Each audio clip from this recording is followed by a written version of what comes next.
Hi there. Today I'm going to discuss what is a business. I'm going to give you a general definition of a business, and afterwards I'm going to discuss each of the different items that make up that particular definition. At the end of it, I'm also going to discuss different roles of the entrepreneur in the whole process. So, what is a business? A business is an organization which purchases inputs, takes those inputs through a transformation process in order to generate an output which then is sold into the market.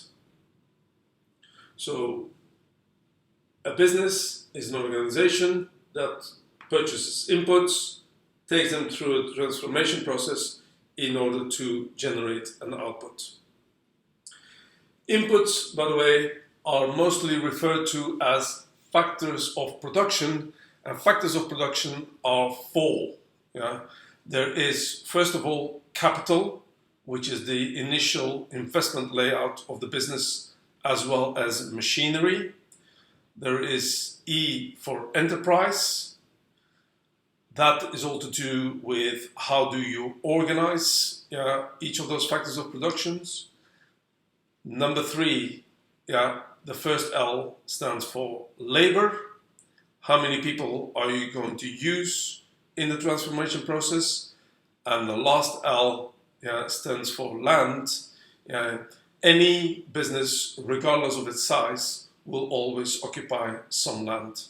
So therefore, sell. And these are the inputs. Secondly, transformation process. In the transformation process, the business owner or the entrepreneur has to make the decision of which factors of production are going to be used more or less in the transformation process or in the production process. So, and that typically will depend also of the price of each of those factors of productions. So, for instance, in some areas in this world, in less developed countries, you have labor which is quite cheap. At that moment in time, the business owners will be using more labor in the production process and less capital, and those industries will be referred to as labor-intensive production. In other parts of the world, like for instance in the developed world and in the US, UK, there you will use more capital in the production process, and therefore you have more capital-intensive industries which are based in this area of the world. Lastly, output, by the way, is also generally referred to as a product. And a product, by the way, still can be classified in two different areas. Either a product is a good or a service, or it can be sold into a B2C market and a B2B market. So let's talk about the first classification.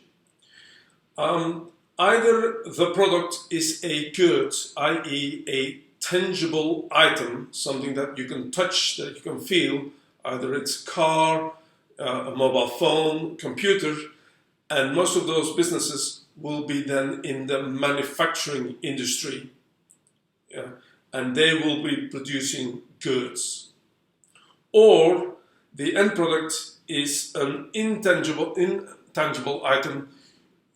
These will be things like, for instance, a holiday, like insurance, like a taxi ride. All of these companies will be in the service industry. Ultimately, the product will be sold in the business to consumer area or into the B2B area, business to business. Business to consumer, that could be things like, for instance, a car. That could be also services like, for instance, garden services to your house, or people who come to clean your house. That all will be in the B2C market. Or in the B2B market, you will have goods like, for instance, excavators, which are being used in road building and road maintenance, yeah, and it will be very unlikely be used in the B2C area. Or you also will have, let's say, cleaning services for schools, factories, and so on and so forth, and that would be a service into the B2B sector. Okay?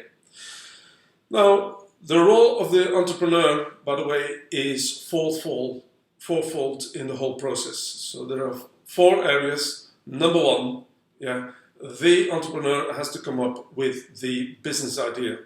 And more specifically, they have to look at the gap in the market that they want to exploit in order to put their goods or services to the market in order to make money. So first of all, the business idea.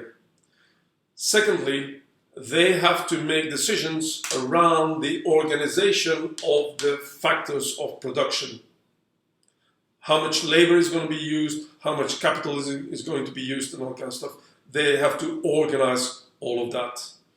Number 3, they also have to make decisions around how many products, how are they going to produce them, where, in which market, what kind of pricing, how many people are going to be hired, what are the wages, and so on and so forth. All of those decisions have to be made. And that, of course, means that they are taking the risk in the whole process. So typically, entrepreneurs are risk takers. If they are successful, at that moment in time, they will be rewarded with lots of profit from the business. If they are unsuccessful, then unfortunately, they could lose quite a lot of money in the whole process. I hope this makes sense, and I'll see you soon. Bye-bye.